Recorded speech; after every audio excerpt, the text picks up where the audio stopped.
तो hello student, देखिए प्रश्नावली 5.2 में आगे बढ़ते हुए अब हम लोग क्वेश्चन नंबर तीसरे की ओर पहुंचेंगे। ठीक है, तीसरा क्वेश्चन में क्या करना है आपको, तीसरा चौथा पांचवा आगे जितने भी क्वेश्चन है सबको आपको ध्रुवीय रूप में चेंज करना है। ठीक है, किसके रूप में चेंज करना है? ध्रुवीय रूप में। इसको मापांक गुणांक रूप भी बोलते हैं, ठीक है, या त्रिकोणमितीय रूप भी बोलते हैं। ठीक है, आपको ध्रुवीय रूप में क्या करना है? चेंज करना है। तो ध्यान दीजिए, इसको आप जेड मान लीजिए।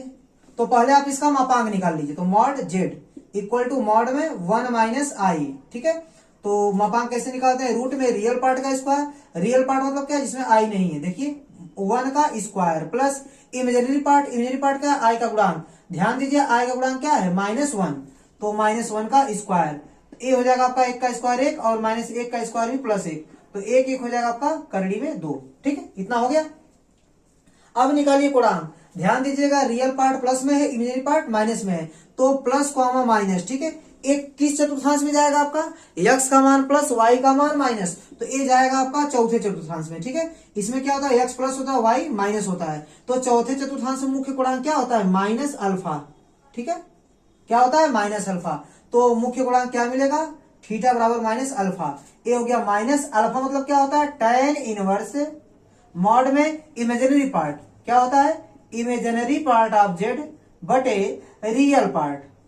ठीक है, रियल पार्ट, जेड का रियल पार्ट। देखिए हो गया आपका minus tan inverse imaginary part का मान रखिए जो आई का गुणांक है, तो -1।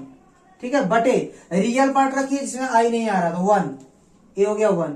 तो ये आएगा आपका पूरा साल करने में आएगा -1, लेकिन मॉड लगा तो क्या आ जाएगा? प्लस। तो थीटा का मान आपको क्या मिलने वाला है? माइनस tan इनवर्स मॉड में, इसलिए क्या आएगा? +1 आएगा। अब पता कीजिए कि tan कितने अंश का मान 1 होता है? तो आपको मिलेगा tan 45 अंश का मान क्या होता है? 1। और 45 अंश को कैसे लिखेंगे पाई के रूप में? π/4। ये हो गया आपका 45 अंश। ठीक है, तो ध्यान दीजिएगा, ये आपका गुणांक मिल गया, ये मिल गया मापांक। तो ध्रुव रूप में कैसे चेंज करेंगे इसको? तो देखिए z बराबर ध्रुव रूप क्या होता है आपका? r ब्रैकेट में होता है cos theta plus i sin theta. ये आपका क्या है? ध्रुवीय रूप है। यह क्या है आपका? किसी भी कॉम्प्लेक्स नंबर का क्या है? किसी भी सम्मिश्र संख्या का क्या है? ध्रुवीय रूप है। ठीक है, जैसे मान लीजिए z बराबर क्या है? z बराबर x प्लस आई वाई है। ठीक है, तो इसको आप ध्रुवीय रूप में ऐसे लिख देंगे। ठीक है, तो ये z का मान आपका मिल जाएगा इस तरह। ये हो गया आपका ध्रुवीय रूप। तो r क्या है? r मापांक है। जो आप मॉड z निकाले वही आपका क्या है? r है। ठीक है, r मतलब क्या हो गया? मॉड z मतलब z का मापांक। तो देखिए ये ध्रुवीय रूप में चेंज हो गया। तो r का मान क्या निकला है? करड़ी में 2। आप यहाँ रखेंगे करड़ी में 2। और थीटा क्या है? मुख्य गुणांक। मुख्य गुणांक का मान कितना मिला है? -π/4। तो आप यहाँ रखेंगे cos ब्रैकेट में -π/4 प्लस i साइन ब्रैकेट में -π/4। ठीक, तो आपको क्वेश्चन नंबर 3 भी समझ में आ गया होगा। ठीक है, तो चलिए स्टूडेंट क्वेश्चन नंबर 4 पे चलते हैं। क्वेश्चन नंबर 4 क्या है आपका? z बराबर -1 प्लस आई। ठीक है, वैसे -1 प्लस आई लिखा है, हम इसको z के बराबर मान लेंगे। ठीक है, चलिए इसका मापांक निकालते हैं, मॉड z। ठीक है, इसी को हम लोग कहेंगे r। ठीक है, कैसे निकलेगा? रूट में रियल पार्ट का स्क्वायर, रियल पार्ट आपका -1 है, इसका स्क्वायर प्लस इमेजिनरी पार्ट का आई का गुणांक, आई गुणांक +1 है। ठीक है, तो -1 का स्क्वायर +1 और +1 का स्क्वायर 1। ये आ गया आपका रूट में 2। अब मुख्य गुणांक निकाल लीजिए। ठीक है, देखिए x का मान, x मतलब वही रियल पार्ट। ठीक है, तो रियल पार्ट आपका निगेटिव, इमेजिनरी पार्ट क्या है आपका? प्लस है। तो माइनस कॉमा प्लस। ठीक है, माइनस कॉमा प्लस आपका आता है दूसरे चतुर्थांश में। तो मुख्य गुणांक क्या होगा? जब दूसरे में होगा तो मुख्य गुणांक पाई माइनस अल्फा होगा। ये हो गया पाई माइनस अल्फा का मतलब होता है tan इनवर्स। tan इनवर्स ऊपर क्या लिखेंगे? Imaginary part. इमेजिनरी पार्ट मतलब क्या? काल्पनिक भाग क्या है? 1 है। और नीचे क्या लिखेंगे? वास्तविक भाग। वास्तविक भाग क्या आपका? -1। ठीक है, तो ये हो गया आपका पाई, फिर माइनस, ये हो गया आपका tan इनवर्स। ये आएगा आपका -1, लेकिन मॉड लगा था क्या आ जाएगा? +1। तो ये जाएगा tan इनवर्स 1। ठीक है, तो ध्यान दीजिएगा, ये हो गया पाई माइनस। अब देखिए tan कितने अंश का मान एक होता है? तो 45 अंश का होता है। तो π/4 यहाँ रख देंगे। तो ध्यान दीजिएगा, 4 का गुणा पाई में करेंगे तो कितना आ जाएगा आपका? 4π - 1π। तो कितना आ जाएगा आपका? 3π/4। ये हो गया आपका मुख्य गुणांक। तो ध्रुव रूप में चेंज कर लीजिए। z बराबर क्या होता है? r ब्रैकेट में क्या होता है? cos theta plus i sin theta. ठीक है, अब देखिए ये हो गया, r का मान कितना हो गया? रूट में 2 और cos थीटा, थीटा का मान कितना है? 3π/4। तो 3π/4 प्लस i sin 3π/4। ठीक है, तो इस प्रकार क्वेश्चन नंबर 4 भी क्या हो गया? कंप्लीट हो गया। ठीक है, तो चलिए स्टूडेंट अब आते हैं क्वेश्चन नंबर 5 पर। ठीक है, क्वेश्चन नंबर 5 में क्या दिया गया है, -1 माइनस आई।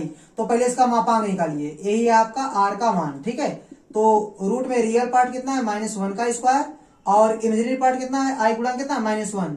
ठीक है, तो -1 का स्क्वायर +1, यहाँ भी -1 का स्क्वायर +1, तो आपको मिलेगा रूट में 2। अब निकालते हैं मुख्य पूर्णांक, दोनों निगेटिव है, तो माइनस को माइनस आपका आता है तीसरे चतुर्थांश में, और तीसरे चतुर्थांश में यदि कोई कॉम्प्लेक्स नंबर है तो उसका मुख्य पूर्णांक आपका होगा माइनस ब्रैकेट में पाई माइनस अल्फा। तो आप इसको लिखिए माइनस, ये हो गया पाई माइनस अल्फा का मान क्या होता है, tan इनवर्स मॉड में इमेजिनरी पार्ट, ऊपर क्या होगा इमेजिनरी पार्ट, फिर बटे क्या होगा रियल पार्ट। तो इमेजिनरी पार्ट कितना है -1 और रियल पार्ट भी कितना है -1। ठीक है, तो ये आपको मिलेगा माइनस ब्रैकेट में पाई माइनस, देखिए माइनस माइनस से माइनस कट गया तो आएगा 1, तो आपका आएगा tan इनवर्स 1। ठीक है, वैसे माइनस भी आएगा तो मॉड क्या करता है प्लस, तो हमेशा जो मान मिलेगा tan इनवर्स के बाद वो हमेशा पॉजिटिव मिलेगा। तो ध्यान दीजिएगा यहाँ क्या मिलने वाला आपको, माइनस ब्रैकेट में पाई माइनस, अब देखिए tan इनवर्स 1, तो tan कितने अंश का मान एक होता है 45 अंश का, मतलब पाई/4। ये हो गया माइनस, अब यहाँ गुणा करेंगे तो 4 पाई माइनस 1 पाई, तो 3 पाई/4। ठीक है, तो आपको मिल गया -3 पाई/4।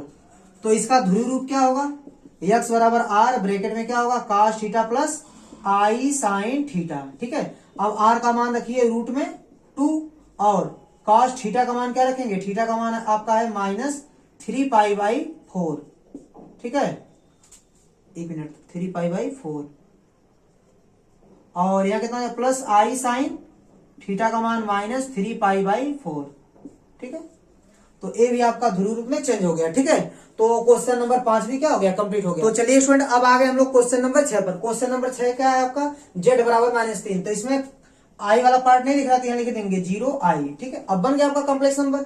तो ध्यान दीजिएगा, अब निकालेंगे इसका मापांक, यही आपका आर का मान होगा। तो रूट में रियल पार्ट का स्क्वायर, तो मतलब -3 का स्क्वायर, और प्लस इमेजिनरी पार्ट का स्क्वायर। ठीक है, तो इमेजिनरी पार्ट आपका क्या है 0 का स्क्वायर, तो मिलेगा रूट में -3 का स्क्वायर क्या होगा +9 + 0, मतलब कुल मिला क्या आएगा 9 बाहर जाएगा क्या हो जाएगा 3। ठीक है, तो चलिए स्टूडेंट अब इसका मुख्य पूर्णांक निकालते हैं। तो मुख्य पूर्णांक क्या आएगा आपका, x का मान निगेटिव और y का मान क्या है पॉजिटिव है, तो दूसरे चतुर्थांश में जाएगा, तो मुख्य पूर्णांक आपका क्या होगा पाई माइनस अल्फा। ये हो गया पाई माइनस अल्फा का मान क्या होता है tan इनवर्स इमेजिनरी पार्ट कौन है 0, और रियल पार्ट क्या है -3। ठीक है, तो इसको सॉल्व करेंगे तो पाई माइनस tan इनवर्स क्या आएगा 0 आएगा आपका। ठीक है, तो 0 आएगा तो पता कीजिए कि tan कितने अंश का मान 0 आता है, tan 0 अंश का मान 0 होता है, तो यहाँ आपको मिलेगा 0। तो ए हो गया आपका पाई। ठीक है, पाई मिल गया आपको। अब देखिए, तो इसको ध्रुव रूप में चेंज कीजिए, z बराबर r, ब्रैकेट में क्या आएगा cos थीटा प्लस आई साइन थीटा। तो r का मान आपको मिल गया 3, और यहां मिलेगा cos थीटा का मान कितना है पाई, प्लस आई साइन पाई। ठीक है, तो ये छठवां क्वेश्चन में क्या हो गया, ध्रुव रूप में चेंज हो गया। ठीक है, तो देखिए स्टूडेंट सातवां क्वेश्चन क्या है, करीब 3 प्लस आई, तो इसका मापांक निकालिए। ठीक है, मॉड z मतलब r। ठीक है, तो रियल पार्ट कितना आपका करीब 3 का स्क्वायर, प्लस इमेजिनरी पार्ट कितना 1, तो करीब 3 का स्क्वायर हो जाएगा 3, और 1 का स्क्वायर हो जाएगा 1, ये हो गया 4 बाहर जाकर क्या हो जाएगा 2। ठीक है, देखिए अब निकालेंगे हम लोग मुख्य पूर्णांक।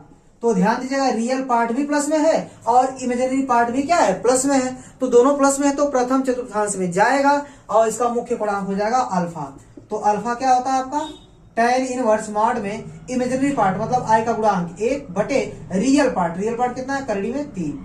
ठीक है, तो मॉड में है, तो tan इनवर्स मॉड में हमेशा क्या आएगा प्लस में आएगा।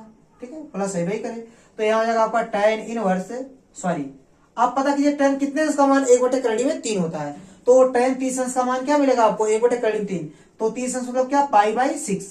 ठीक है, तो स्टूडेंट आपको मापांक भी मिल गया और कोणांक भी मिल गया, आप इसको ध्रुवीय रूप में चेंज कर लीजिए। तो z बराबर क्या होता है r, ब्रैकेट में क्या होता है cos थीटा प्लस आई साइन थीटा।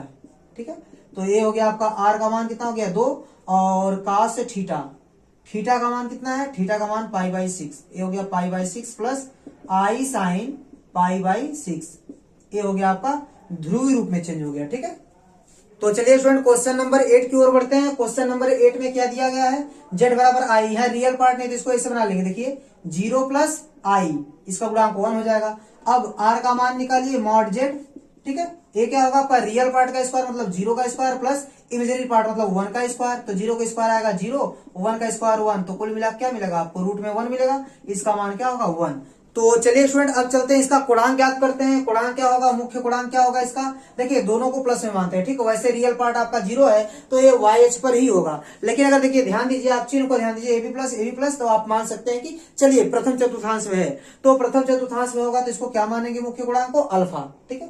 AB प्लस तो मान लेते हैं हम लोग प्रथम चतुर्थांश में है, तो प्रथम चतुर्थांश में होगा तो दोनों दोनों क्या है, प्लस है, ठीक है। इसलिए मुख्य गुणांक क्या होगा आपका अल्फा। तो अल्फा क्या होता है, tan इनवर्स इमेजिनरी पार्ट कितना है 1 बटे रियल पार्ट कितना है आपका 0। तो यहाँ आपको क्या मिलेगा, tan इनवर्स 1/0 मतलब क्या, इनफाइनाइट। आप बताइए tan कितने अंश का मान अनंत होता है या इनफाइनाइट होता है, तो आप बोलेंगे सर tan 90 अंश का मान क्या होता है, अनंत होता है। तो tan 90 अंश मतलब क्या, 90 मतलब π/2, ठीक है, तो π/2 मिलेगा यहाँ पर। तो चलिए इसको ध्रुवीय रूप में चेंज कर लेते हैं। z बराबर क्या होगा, r ब्रैकेट में क्या है cos theta plus i sin theta, ठीक है। r का मान कितना हो गया 1, और cos थीटा का मान कितना हो गया आपका π/2 और प्लस i sin π/2, ठीक है। देखिए एक को लिख भी सकते हैं या मत लिखिए, वैसे r का मान 1 है, ठीक है। ये हो गया आपका कितना cos π/2 प्लस i sin π/2, ठीक है। तो यह आपका ध्रुवीय रूप में चेंज हो गया, ठीक है। तो उम्मीद करता हूं आपको ध्रुवीय रूप में चेंज करने आ गया होगा, ठीक है। तो इस प्रकार ये एक्सरसाइज क्या हो जाती है, कंप्लीट हो जाती है। तो 5.2 क्या हो गया आपका, कंप्लीट हो गई, ठीक है।